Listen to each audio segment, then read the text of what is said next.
आज का जो स्थिति है जिसमें आप देखिए कि बिना धन के कुछ भी संभव नहीं हो पा रहा है, और ऐसी स्थिति में अगर धन आपको न पहुंचे अथवा रुकावट बन जाए अथवा आपका आया हुआ धन आपके हाथ से वापस चला जाए। बहुत सारे लोग मतलब मैसेज आते हैं, बहुत सारे लोगों के पास, आपके पास भी आते हैं कि मतलब आया हुआ पैसा वापस चला गया, कहीं फंस गया, निकल ही नहीं रहा बिल्कुल कि बिल्कुल आजकल हो रहा है और उसमें सालों बीत गए। तो जो आप उम्मीद लगाए बैठे हैं या आपकी जो व्यवस्था है वो तो चरमरा रही है उससे। तो ऐसी स्थिति से बचने के लिए आप श्री हनुमान जी महाराज की शरण में जाइए और उनसे संबंधित कुछ छोटे छोटे उपाय हैं, आप उन्हें करेंगे तो निश्चय ही आप उसके अंदर सफलता प्राप्त कर सकते हैं। जैसे कि एक मैं आपको उपाय बता देता हूं। आप मंगलवार के दिन, और खास करके अगर वो मंगलवार अमावस के दिन पड़े, अच्छा, मंगलवार और अमावस का दिन पड़े, तो उस दिन आप एक बरगद का पत्ता लीजिए। बरगद का पत्ता लेकर के उसको गंगाजल से शुद्ध करिए पहले, और गंगाजल से शुद्ध करने के बाद श्री हनुमान जी महाराज जहाँ विराजे उनके दाहिने चरण की ओर उसे रखिए और उस पर हल्का सा हनुमान जी महाराज के चरणों का सिंदूर लगाइए, और उसको वहाँ रखने के बाद में उसको फिर आप 11 बार हनुमान चालीसा का पाठ करिए। और हनुमान चालीसा का पाठ करने के बाद में वो जो आपने पत्ता रखा है उसको पुनः हनुमान जी महाराज के चरणों से स्पर्श कराइए, और उसको स्पर्श कराने के बाद एक लाल धागे से उसको लपेटिए, और लाल धागे से लपेटने के बाद पुनः हनुमान जी के चरणों में रख करके, और अष्ट सिद्धि नव निधि के दाता असवर दीन जानकी माता, इस चौपाई का आप कम से कम 51 बार पाठ करिए।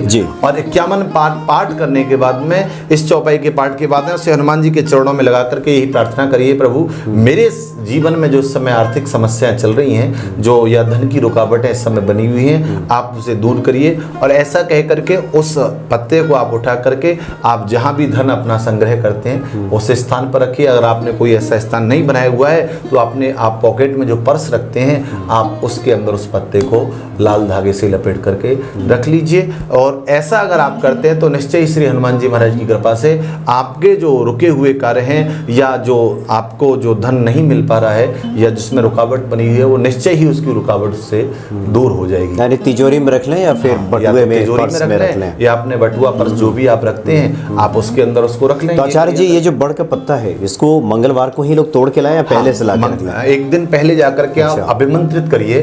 अभिमंत्रित से मतलब है आप केवल इतना जाकर के बोलिए कि कल अपने कार्य की सिद्धि के लिए मैं आपको लेने के लिए आऊंगा, आप मेरे साथ चलिए। ऐसा एक दिन पहले जाकर के बोले। यानी आपको मंगलवार को लाना है तो आप सोमवार को जाकर के ये बोलिए सूर्य अस्त होने से पहले, और उसी दिन जाकर के अगले दिन जाकर के उस पत्ते को आप मंगलवार को लेकर के आइए और उसके बाद में फिर आप ये क्रिया करिए उसके साथ में। और ये ज़्यादा बेहतर हो कि उस मंगलवार को अगर अमावस्या है तो आप समझिए वो बहुत ही ज़्यादा गुणकारी और लाभकारी है आपके लिए। ये भौमी अमावस्या जो कहते हैं, ये भौमी अमावस्या कहती है, वो इसी को कहते हैं। भौमी अमावस्या जो होती है वो इसी जिस मंगलवार को अगर अमावस्या पड़ रही है, भौम कहा जाता है मंगल को, भौम मंगल का ही एक नाम है। अगर उस दिन अमावस्या पड़ते है तो उसे भौमी अमावस्या कहा जाता है। तो अगर उस अमावस्या के दिन आप ये काम करते हैं तो आपको बहुत ज़्यादा फायदा पड़ता है। अगर आपको लग रहा है कि नज़दीक में ऐसा समय नहीं है, अमावस्या नहीं पड़ रही है भौमवार की, मंगलवार की, तो फिर आप किसी भी मंगलवार को यह कार्य कर सकते हैं, क्योंकि हनुमान जी महाराज तो सदैव कृपा कर। या फिर जब बाद में भौमी से आए तो उस दिन आप उसको रिपीट कर सकते हैं। आपने आज रख लिया फिर आप उसको उस दिन रिपीट कर सकते हैं। ये भी आप, और ये भी जिज्ञासा लोगों की आएगी कि जब रिपीट करेंगे जो पुराना वाला है उसका क्या करेंगे? पुराना वाला है जो उनके चरणों में उसको स्थापित कर दीजिए कि प्रभु अब आप मुझे ये जो शक्तियां इसके अंदर समाहित करके प्रदान करिए। उसको आप फिर जल विसर्जित कर सकते हैं। पुराने वाले, पुराने वाले को आप जल विसर्जित कर सकते हैं, और जो नया वाला है उसे आप धारण करिए।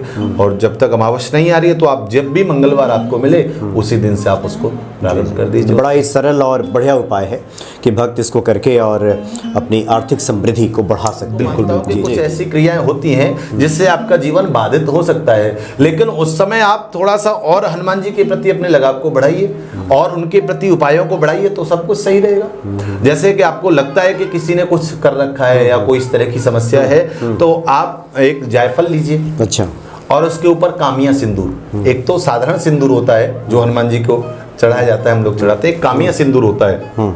और अगर आप मार्केट में जाते हो पंसारी वगैरह जो होते हैं उनके पास में ये सुलभ होता है, तो आप कामिया सिंदूर और उस पर आप लीजिए और कामिया सिंदूर को हनुमान जी के सामने रख करके, और भूत पिशाच निकट नहीं आवे, महावीर जब नाम सुनावे, इस महामंत्र का आप जाप करिए कम से कम 108 बार। उस सिंदूर को आप देखते रहिए, और ऐसा करने के बाद उस सिंदूर से आप उस जो आपने जायफल लिया है उसके ऊपर राम का नाम लिखिए। अच्छा।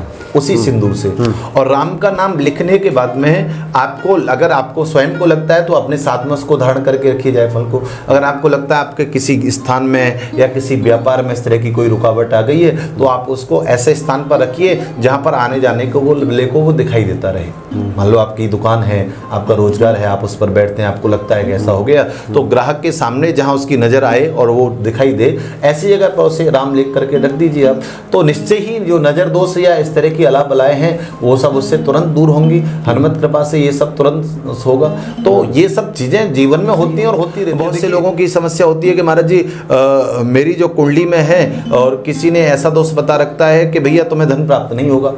बहुत से लोग कहते हैं कि तुम्हारा मंगल जो है ऋणी बना हुआ है, आपका ऋणी मंगल है, इसलिए ज्योतिष में लोग कहते हैं कि आपका जो मंगल है वो ऋणी है, ऋणी मंगल है तो इसलिए धन प्राप्त नहीं होगा। अच्छा। अरे भैया ऋणी मंगल है तो आप ऋण मोचन मंगल जो स्त्रोत है उसका पाठ करिए, अष्टक है उसका पाठ करिए, और नहीं तो आप जो हनुमान जी के सन्मुख बैठ करके आप एक सरसों का तेल का दीपक लीजिए और उस दीपक को हनुमान जी के सामने प्रज्वलित करिए और उसके ऊपर सिंदूर लगाइए और उसके अंदर 2 लौंग के जोड़े हनुमान जी के चरणों में पहले उन्हें लगाइए, और ऐसी भावना करते हुए कि प्रभु मेरे ऊपर जो ऋण बना हुआ है या मेरे ऊपर जो कर्ज की स्थिति बनी, लोग इससे भी बहुत ज़्यादा परेशान रहते हैं कि उनके जीवन में कर्ज बना हुआ है, कमा रहे हैं लेकिन उसके बाद भी कर्ज से मुक्ति नहीं मिल पा रही है। तो आप उसके लिए जो लौंग का जोड़ा, लौंग में भी विशेषता यह है कि लौंग के ऊपर जो फूल होता है वो होना चाहिए, वो झड़ना नहीं चाहिए। अच्छा। लौंग शुद्ध वाली होनी चाहिए, उसे शुद्ध लौंग कहा जाता है। वो लौंग का जोड़ा लीजिए, 2 लौंग लीजिए, आप उसको हनुमान जी के चरणों में लगाइए, भावना करते हुए कि मुझे कर्ज से आप मुक्ति दिलाइए,